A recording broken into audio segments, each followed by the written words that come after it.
Maynila, Pangasinan. Paborito mo rin ba ang pansit canton?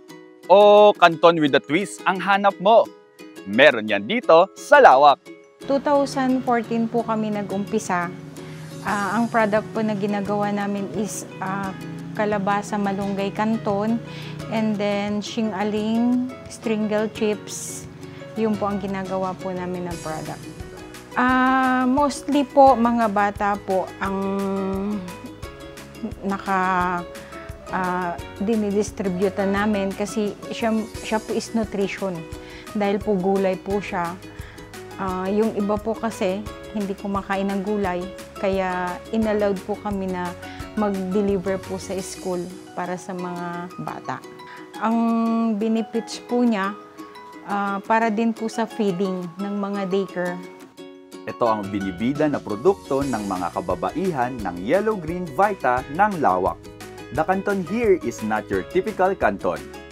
Imbes na harina lang, hinahaluan ito ng locally produced na kalabasa at malunggay.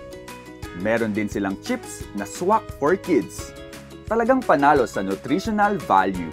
Yung price po ng canton, ang price po namin po talaga 50 pesos pack. Gumawa po kami ng chips para sa bata, hindi man po sa bata, sa matanda din, or para sa lahat, para naman po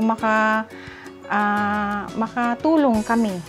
Ang pagkakaiba niya, sir, mayroon lang po siyang halong gulay. Yung nabibili po sa labas is puro harina. Opo, yun po yung pinaka-benefits na ginagawa namin na canton na gulay. More nutrition po siya, ma'am. Then, marami siyang benefits, and then natural. Talagang panalo sa nutritional value.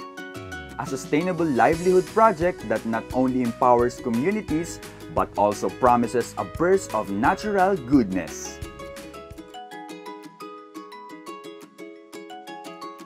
Napakasarap po ng pancit canton na to. Talagang kakaiba yung lasa niya. And of course guys, highlight.